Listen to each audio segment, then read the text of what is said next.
Hello.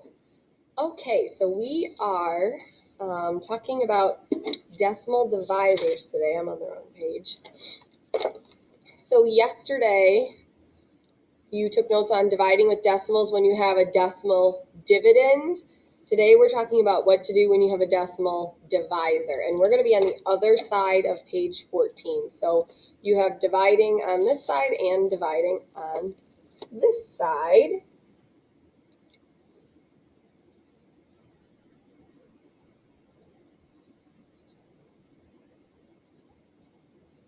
Now, if you remember when we were talking about dividing fractions and I said, hey, good news, we don't really divide fractions. We do this other thing. It's kind of the same thing with decimal divisors that we don't actually divide by decimal divisors.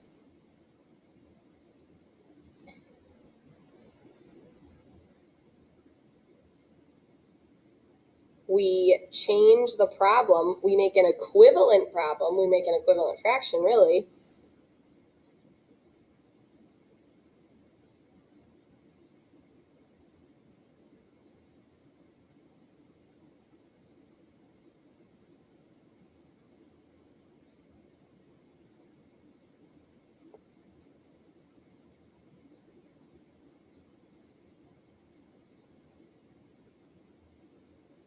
So remember that in a problem, when we have like 21 divided by 7 equals 3, this is the divisor. Or if we set the problem up for long division, the divisor is what goes outside of the hut. So let's say that we get a problem with a decimal divisor. So maybe we have 32 divided by 0.5.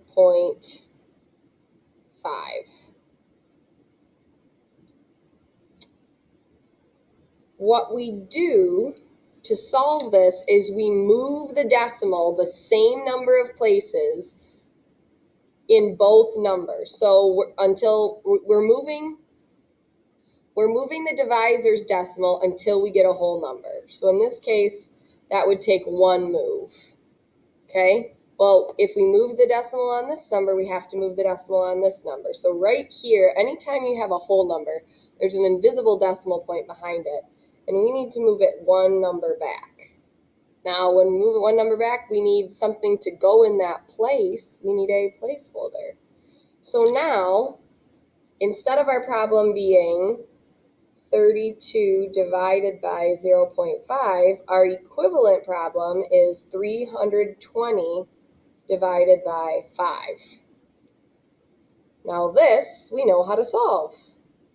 We're back to something we know how to do. So 5 goes into 32, 5 times is 25, 70, 5 goes into 70, 14 times. Ha, I made a mistake. Hopefully you caught that. Hopefully you were like, Miss Funk, nuh-uh. 5 goes into 326 times. 6 times 5 is 30. 2, bring down the 0. 5 goes into 24 times. So the answer is 64. I want to do another example, and this time we might have to move the decimal a little differently. I'm looking for my packet. I don't know where it went. Okay, pause.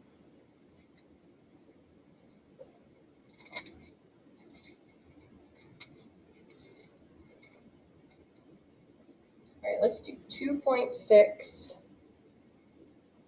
divided by 0.02. Okay, so first of all, we set up the problem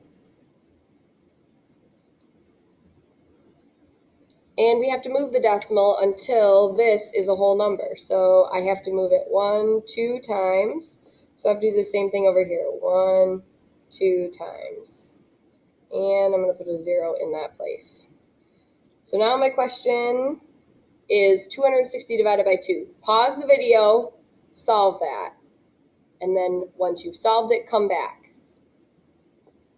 and check your work.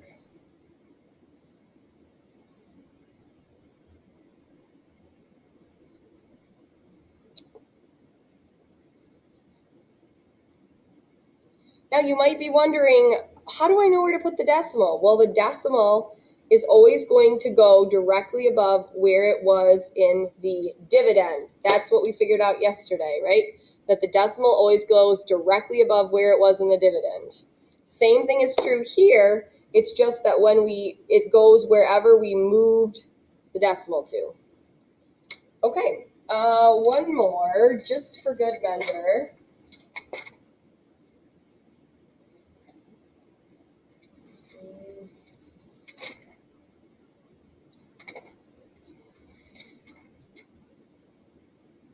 Oh, here's a good one.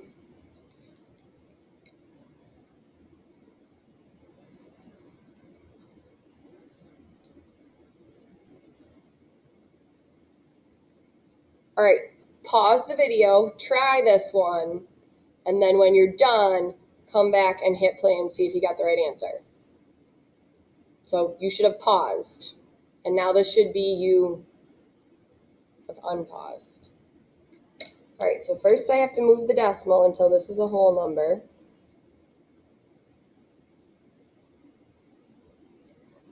Now I can pretend like the decimal's not there. Oh man, 39 doesn't go into 0, it doesn't go into 2, it doesn't even go into 27, so it doesn't go in any times there. And now I'm going to have to experiment off to the side. 87 times. 21, 27. Hey, perfect.